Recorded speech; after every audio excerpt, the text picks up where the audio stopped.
paz do Senhor, meus irmãos, minhas irmãs, sejam todos bem-vindos ao Instituto Teológico Fé Razoável. Fico muito alegre, fico muito feliz pela sua presença e por você ter tomado esse passo, dado esse passo inicial na sua formação teológica. Que Deus em Cristo Jesus possa te abençoar, que você possa crescer na graça e no conhecimento do nosso Senhor e Salvador Jesus Cristo, e que não fique somente nessa formação básica, que depois da básica você faça o médio, faça um bacharel, que você depois se forme em uma área, seja qual for a área. Deus vai te guiar, Deus vai te abençoar, e que você seja bastante usado nas mãos do Senhor para abalar essa nação, para abalar povos. Assim eu creio, assim eu acredito, porque Deus é poderoso para fazer muito mais além daquilo que nós pedimos ou pensamos. Deus é poderoso para fazer muito mais daquilo a qual a nossa mentalidade, aquilo que nós muitas vezes achamos, não, eu somente vou até aqui, eu somente vou até ali. Deus tem muito mais para as nossas vidas. Amém? A primeira videoaula do curso básico de teologia é o que é teologia. Primeiro nós temos que estar perguntando, fazendo essa pergunta: o que é teologia? Teologia não é um bicho de 7 cabeças, como nós vamos ver aqui. Teologia não é algo, podemos assim dizer, como muitos pensavam, e tem muitos antigos na igreja que ainda pensa, é algo maligno. A teologia esfria o crente, a teologia faz a pessoa se desviar, a teologia faz isso, teologia faz aquilo. Não, se a pessoa estuda e ela quer sair fora da presença de Deus, ela vai sair. A pessoa pode ser formada, pode ser bacharel, não tem posso assim dizer, porque fulano fez isso, fez aquilo, que a pessoa acabou saindo da presença de Deus. Não, isso vai do coração da pessoa, o amor que ela tem por Deus, pelo próprio Deus. Então isso é desculpa. E muitos, claro, usam como base aquele livro A Letra Mata. Aquele livro não, aquela palavra que o próprio Paulo falou, mas mais para frente nós vamos estar estudando hermenêutica, vocês vão entender o contexto daquele texto. Só para me dar uma palhinha, ali quando está falando o que? Da lei de Moisés. Então não tem nada a ver com você estudar que você vai morrer na fé. Não tem nada a ver. É saber interpretar um texto. Quando você vai prestar um concurso público, você não tem que interpretar um texto. Se você não conseguir interpretar o texto, você não vai saber o que tentaram passar ali naquele texto, e você vai tirar 0. As pessoas que têm essa mentalidade, as pessoas que têm essa mente, ela só tira 0. Tanto que você pode pegar um texto, colocar diante da pessoa, falar: me explica esse texto. A pessoa vai se bater e não vai conseguir explicar o texto. Há um texto, há um contexto do texto. Nós temos que respeitar. Como dizem, o texto, seu contexto, ele gera pretexto. Gera pretexto para quê? Gera pretexto para heresia, gera pretexto para várias coisas, para a pessoa ela pegar uma palavra ali isolada para ela. Nós vemos muitas vezes isso, para a pessoa tentar defender algo que é indefensável usando a Bíblia. E então nós tem isso, há regras a ser seguida, ferramentas para ser usado, para nós podermos estar trabalhando na obra do Senhor. A obra do Senhor não podemos fazer de qualquer jeito, não. É uma coisa muito séria. Maldito seja o homem que fizer a minha obra fraudulentamente. Não é isso que diz lá no texto? Então, nós nos dedicamos muitas vezes para determinadas coisas que é aqui dessa terra, porque não temos que dedicar também para as coisas de Deus, estudando, buscando, orando, jejuando, perseverando, buscando no Senhor, e Deus é poderoso para nos abençoar. Amém? Sem delongas, vamos estar começando essa aula. O que é teologia? Acompanhe comigo. Muitos têm uma concepção um tanto negativa de teologia. Argumentam que o que importa para o cristão é a fé, a vida prática, o serviço cristão. Sem dúvida, essa é uma ideia equivocada de teologia e da própria vida cristã. Precisamos, portanto, primeiro esclarecer o que é teologia, para depois tratarmos do seu conteúdo. Em primeiro lugar, o que é teologia? A definição da palavra teologia, ela vem do grego theos, ela é dividida, theos, que significa Deus, e logos, que significa palavra, assunto ou tratado. Significa literalmente tratado ou palavra acerca de Deus. Então é isso que é teologia, é falar das grandezas de Deus, é falar aquilo a qual Deus nos revelou através da sua palavra. Isso que é fazer teologia, não é um bicho de 7 cabeças, mas não basta saber apenas o sentido etimológico da palavra. Precisamos entender o que realmente significa teologia. Aqui seguem 2 definições para ser considerada. A primeira, que escreveu Strong, é uma definição clássica e sucinta que diz: teologia é a ciência de Deus e das relações entre Deus e o universo. E a outra é de Millard Erickson. Inclusive, esses dois têm uma teologia sistemática no seu nome. Eles escreveram uma teologia sistemática. Depois você pode procurar e vai para cima, vai para cima.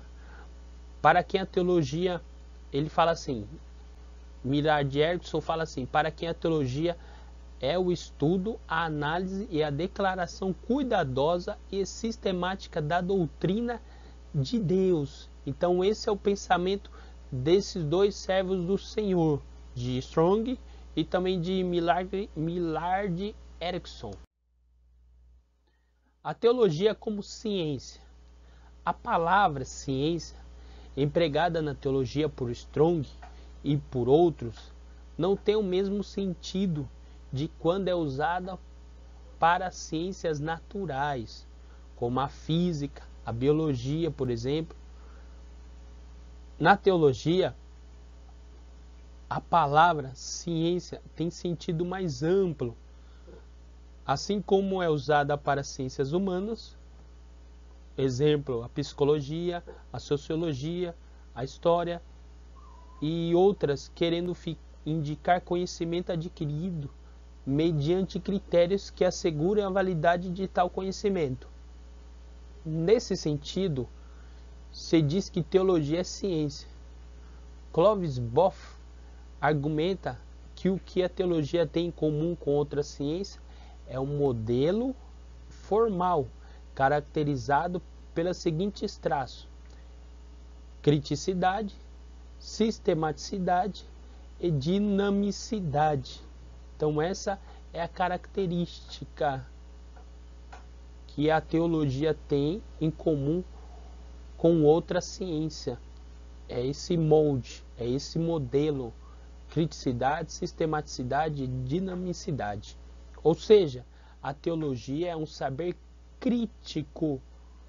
Teologia é um saber crítico que procura criar um corpo de saber unificado, não é bagunça, e que tende sempre a crescer, tanto em extensão quanto em compreensão. Millard Erickson, novamente, ele identifica 4 critérios tradicionais do conhecimento científico que precisam estar presentes na teologia para que seja considerada ciência. Então, para ser considerado uma ciência, a teologia, há 4 características. A primeira, objetivo definido de estudo. Há um objetivo definido de estudo na teologia, há um objetivo. A segunda, método para investigar o objeto em questão e para verificar suas declarações. Terceira, objetividade, no sentido de que o estudo lida com fenômenos externos à experiência imediata do pesquisador, sendo, portanto, acessível à investigação de outros. Assim como a ciência, você pode estar investigando se aquilo que se fala é certo, se não é. Assim também é a teologia. Não é uma coisa escondida, não é uma coisa isolada.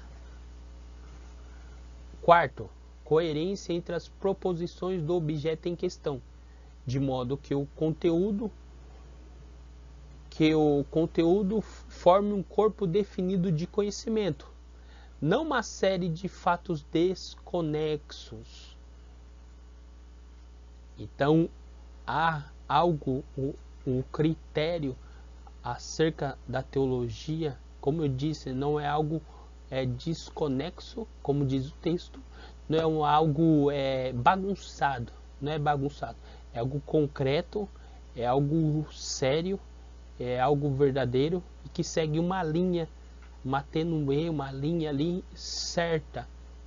Portanto, teologia é ciência na medida em que ela representa o conhecimento adquirido mediante critérios utilizados em estudos científicos e que por isto ela tem característica do saber científico. Entretanto, a teologia é também uma reflexão que depende da fé, isto é, de se crer naquilo que está testemunhando nas Escrituras.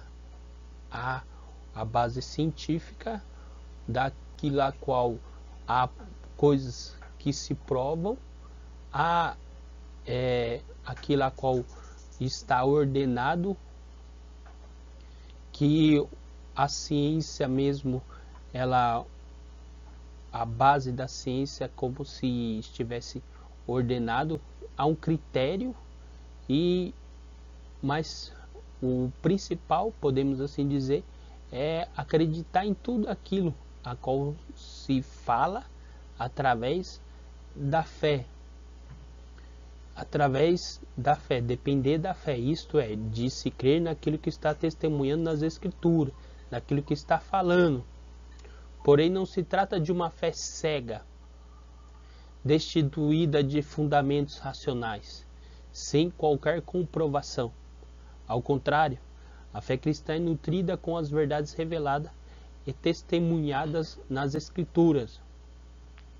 Verdades que são comprovadas em parte pelo crente em sua experiência de vida. Ou seja, a palavra de Deus, ela é viva, a palavra do Senhor, ela transforma, e o crente em Jesus, ele mesmo tem a comprovação na sua própria vida daquilo a qual ele lê, daquilo a qual ele busca, que está dentro das Escrituras Sagradas.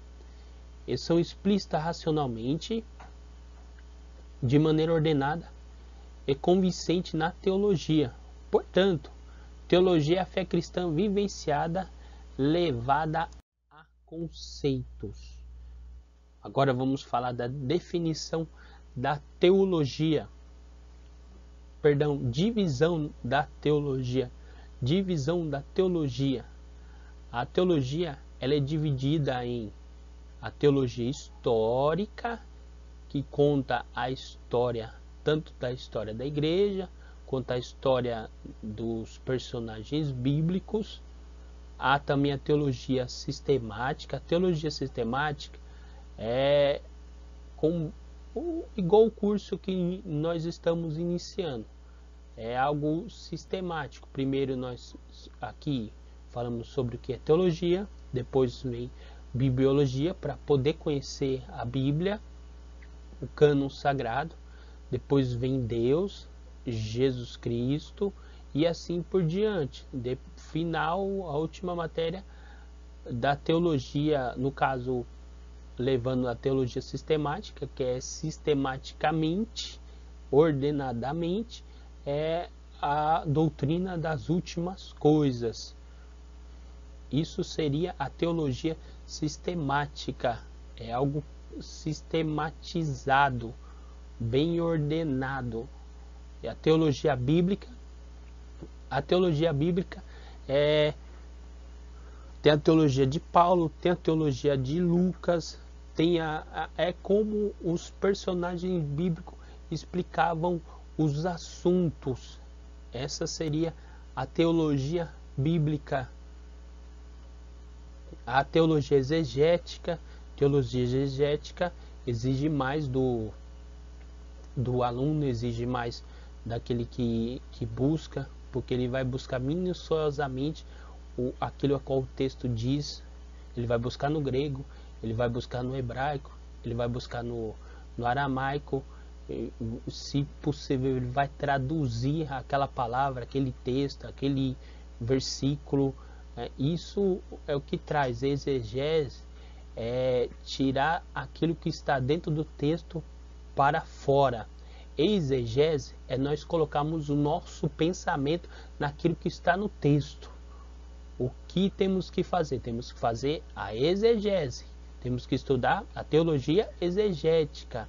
Nós temos que tirar o que está lá no texto já. O que o personagem bíblico quis falar. O que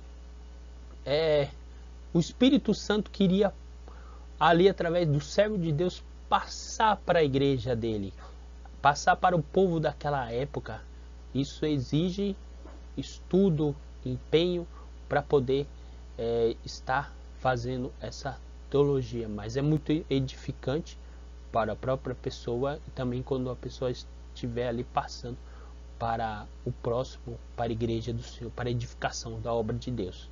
Lembrando que uma teologia muitas das vezes depende de outra matéria para se entender ou esclarecer. Exemplo, teologia exegética pode ser auxiliada pela hermenêutica. A hermenêutica é a arte de interpretar os textos bíblicos. E o que ajuda para a correta interpretação do texto. Então, uma auxilia a outra. Um exemplo também é a teologia sistemática. Ela pode estar auxiliar a teologia bíblica ou vice-versa. Porque como é que você vai fazer uma teologia sistemática? Você vai falar que Jesus é santo sem ter base para isso. A base é o que? É uma teologia bíblica. Você vai buscar na Bíblia, através da teologia bíblica, a base daquilo a qual você está falando. Você vai falar sobre a divindade de Jesus, você vai buscar na Bíblia Sagrada aquilo a qual você está falando. Seja através da teologia de Paulo, seja através da teologia de Pedro, seja através da teologia de Lucas. Então você vai buscar ali o que os servos de Deus, o que os profetas e desde Gênesis, Apocalipse falou sobre determinada passagem. Então um auxilia ao outro. E também a teologia histórica, ela pode auxiliar a teologia sistemática, a teologia bíblica, a própria hermenêutica, teologia histórica e hermenêutica pode ajudar muito, porque você vai saber o contexto histórico ali daquela época, onde aconteceu aquilo, o porquê aconteceu aquilo, através do que? Através da história ali que teve em cima daquele texto sagrado. Ok? A fonte do estudo da teologia. A fonte verdadeira para o estudo da doutrina de Deus é a palavra de Deus, a Bíblia. Esse compêndio completo, divinamente inspirado pelo Espírito Santo, dá-nos condições de ficar inteirados e sábios para a salvação. E é necessário um verdadeiro esforço para estudar a palavra de Deus. Como diz lá, medita essas coisas, ocupa-te nelas. Foi o que Paulo falou para Timóteo. Isso está em 1 Timóteo 4,15. E ele diz mais, persiste em ler. Precisamos entrar no santuário da revelação de Deus para que tenhamos compreensão dos seus mistérios. Aleluia! O homem natural tem grande limitação para compreender as coisas de Deus. Paulo disse, a profundidade de riqueza, tanto da sabedoria como da ciência de Deus, é insondável. Então nós temos sempre que estar buscando. Eu sempre levo comigo isso, como meus professores falavam. O teólogo, ele é um estudioso que ele nunca para de estudar. Ele nunca para.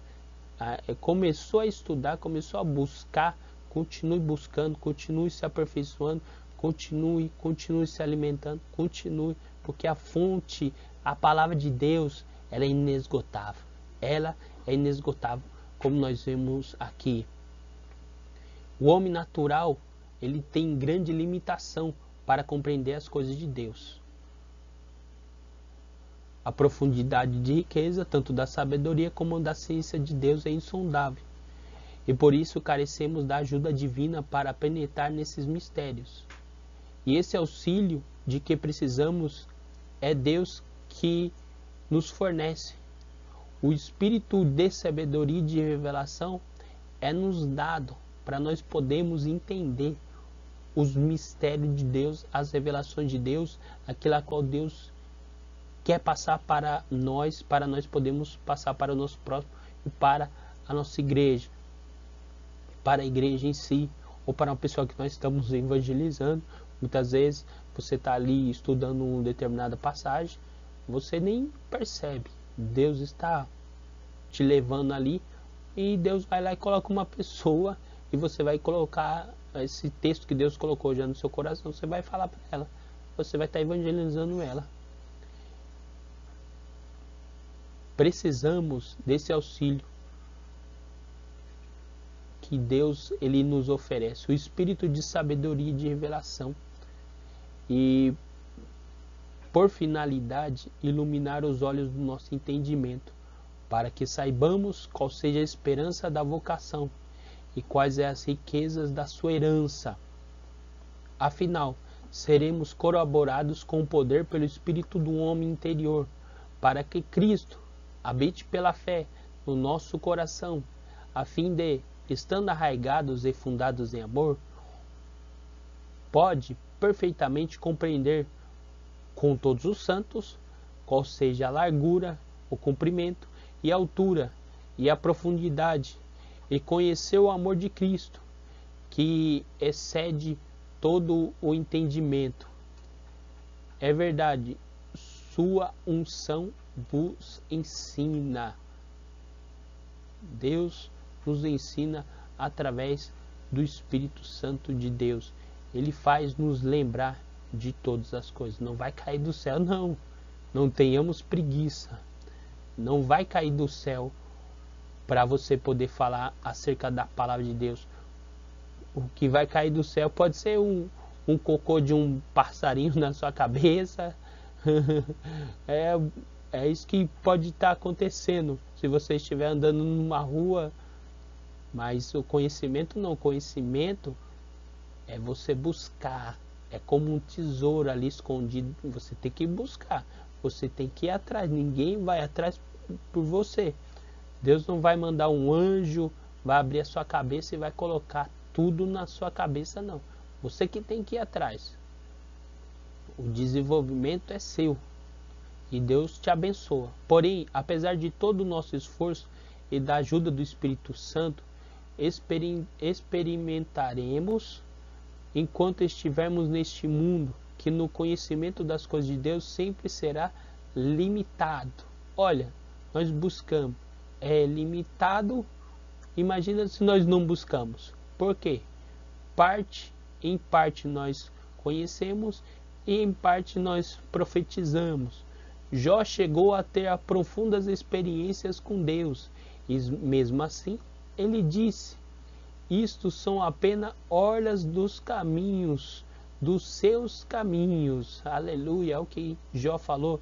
E quão pouco é o que tem ouvido dele. Sempre, mesmo depois de termos aprendido bastante, Jesus nos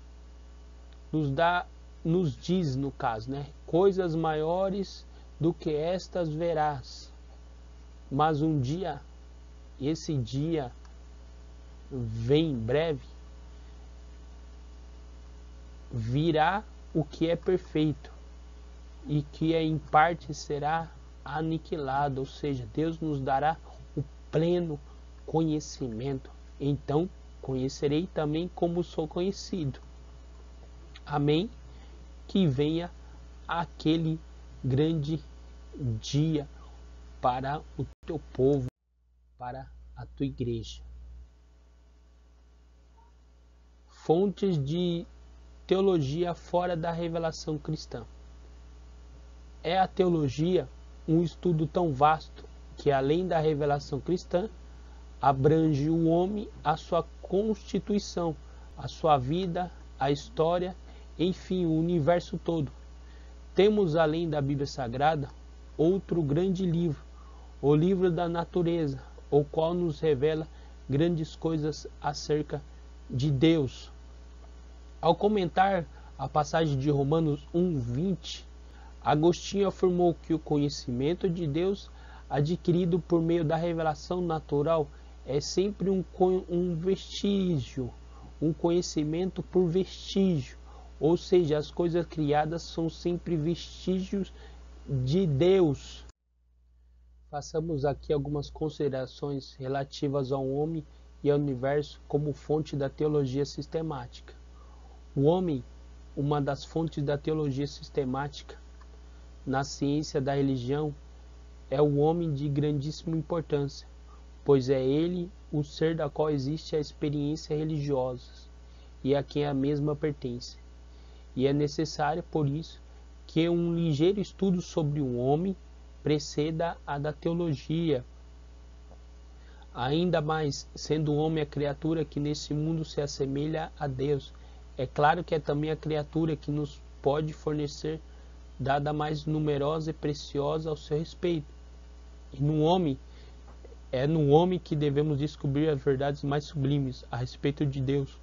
Por isso que foi feita a imagem e sua semelhança. Nós vamos estar estudando sobre isso, sobre a antropologia, sobre a doutrina do homem e a doutrina do pecado. É no homem que devemos descobrir as verdades mais sublimes a respeito de Deus. Por isso que foi feita a imagem e sua semelhança. E eis porque incluímos aqui esse breve estudo sobre o homem, que consideramos uma importante fonte para a teologia. Ainda nesse mesmo ponto, podemos concluir a história como fonte asaz valiosa, e que largamente contribui para o nosso estudo do homem de Deus. Pela história, chegamos ao conhecimento da natureza e do caráter do homem, porque na história vamos encontrar o homem em todas as condições, das melhores às piores. Também por ela, podemos apreciar alguma coisa da providência de Deus, em guiar e dirigir as nações numa sabedoria por excelência divina. Vê-se, pois, que não é fora da razão considerar a história como fonte não menos preciosa, nem menos abundante para a teologia sistemática. E de um sangue fez todas as gerações dos homens, para habitar sobre a face da terra, determinando o tempo já dantes ordenado e os limites da sua habitação. O que a história do universo nos revela, numa escala mais ampla, revela-o em proporções menores, porém não menos evidentes.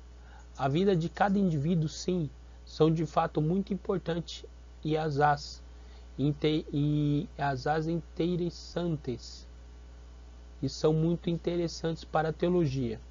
As observações que se pode colher da vida particular de cada pessoa, porque há entre os indivíduos relações que nos podem ensinar lições valiosas a respeito do próprio Deus. Por exemplo, as relações entre o pai e filho, entre esposo e esposa, e entre outras coisas, etc.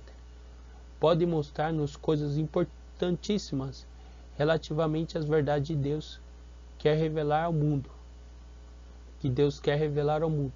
No estudo da teologia sistemática, devemos, portanto, esforçar-nos por conhecer o caráter do homem, tal como é na sua constituição, vida e história, pois quem consegue conhecê-lo profundamente conseguiu já uma base excelente para o conhecimento de Deus, visto ter sido um homem feito à sua imagem, e pelo conhecimento de um ser moral que podemos chegar ao conhecimento de outro ser moral.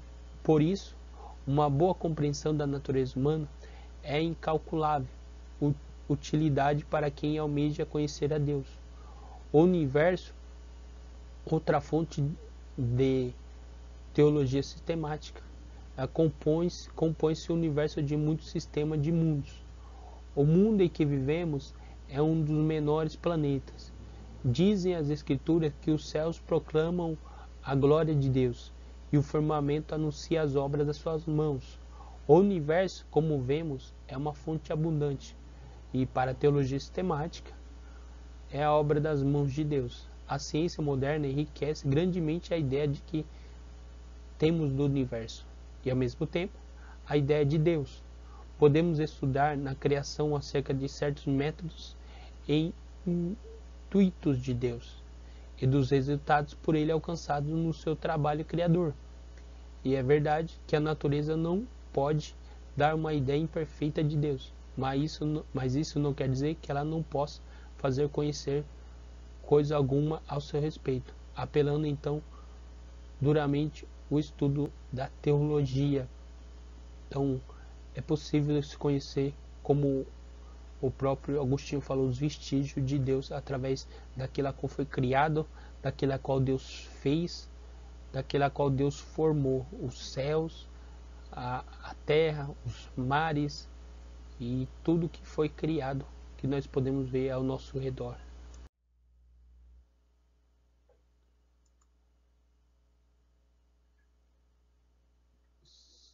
Para o universo físico, porque como a obra das mãos de Deus certamente poderá ensinar-nos alguma coisa acerca do seu autor. A teologia é um tratado acerca das coisas de Deus, revelando que também é uma ciência, comprovando com fatos concretos daquilo a qual está escrito na Bíblia Sagrada. Além da revelação escrita, que é a Bíblia Sagrada, também é a revelação através de tudo aquilo a qual Deus fez, seja os céus e a terra, como eu já disse, o universo.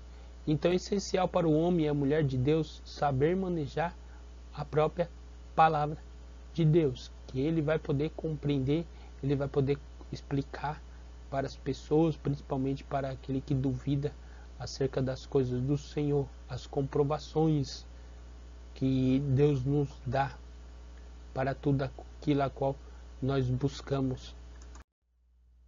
Amém? Então essa é a aula de hoje. Fiquem todos com Deus e a paz do Senhor Jesus.